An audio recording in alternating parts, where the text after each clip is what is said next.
अस्सलाम वालेकुम। मैं अभी से देख रहे हो Aamir Khan blogs YouTube channel. आज जनाब तैयारी हो रही कपड़े इस्त्री कर रहे हैं जनाब।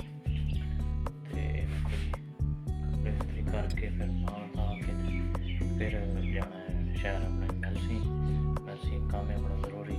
तो एंड ते दसो तो जिन्होंने सबसक्राइब नहीं किया चैनल को सबसक्राइब कर लो। साड़ी आई तो ब्लॉग बंद करो अगर जान तो पता लग गया कि असी जाते हैं नाल है जनाब। तो तैयारी पट्टा छट्टन ले लेने कग्गी भी लेनी है कग्गी भी ले लेने कग्गी ले तो फिर स्कूटर साहब तैयार हैं फिर अस निकलते हैं मैलसी की तरफ। तो रेडी हैं निकलिए यार चलो जी चलते हैं जनाब।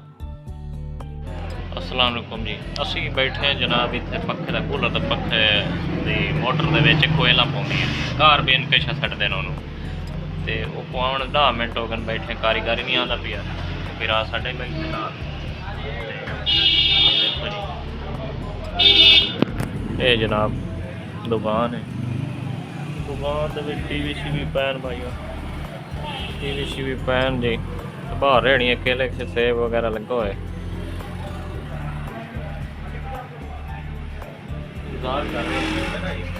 सानू आखे 5 मिनट आया चलो इंतजार करते हैं आ वही सैटिंग कराइने थोड़ी की पहले गए पेशी अदालत जिसमें वीडियो नहीं बनाए ये नो वीडियो बनाई चक्कर गए थाने गए पे हूँ पेशी तो होने आ गए। इस तो बाद अस जाने जरा सदर थाने एक दोस्त है उन्होंने मिलते हैं फिर एक और काम है उत्थे जाने तुहानू बखाने जुड़े रहो साडी वीडियो के नाल। क्यों भाजी जी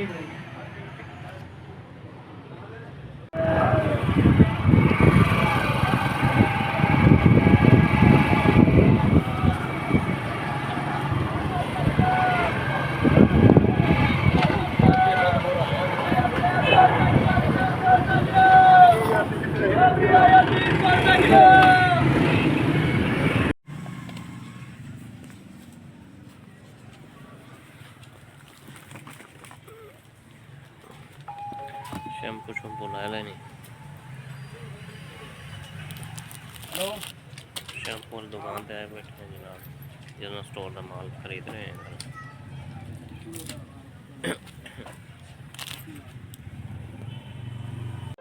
दोस्तों अस जूतियां वाली दुकान पे आए खड़े होलसेलर दुकान है जनाब थोड़ा व्यू पहले भी खाए तो विखाने रिव्यू जरा चेक करो। आमिर भाई ने फोटो बना रहे हैं तो असी जनाब इतने खड़े हैं वेखो ये जनाब जुतियां ने जुतियां हर वनोवान बच्चों दियाँ छोटियां वड्डियां जुतियां जनानियां जुतियां मर्दानियां जुतियां वड्डियां दी जुतियां बाबियां दी जुतियां बच्चों दी जुतियां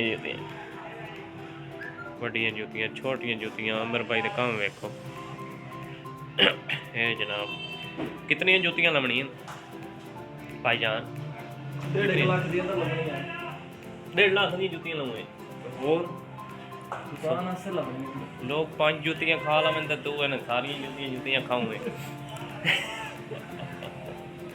ये जुती चेक करो जनाब खुशियाँ खूबसूरत खुशियाँ आला ही आला अग्गा ही विखाने तो माहौल अजे किमें जनाब अग्गा चलते हैं ना कई शक्का विखावनी अज वीवर न खाना खाने जनाब तुम बोटियां विखाने किमें खवाइंदियां न। आमिर भाई आख्या मैं कोई नहीं आख्या जनाब सारे इज्जत काम ने निक्के वड्डे जुड़े रवा जी अग्गा चलते हैं फिर।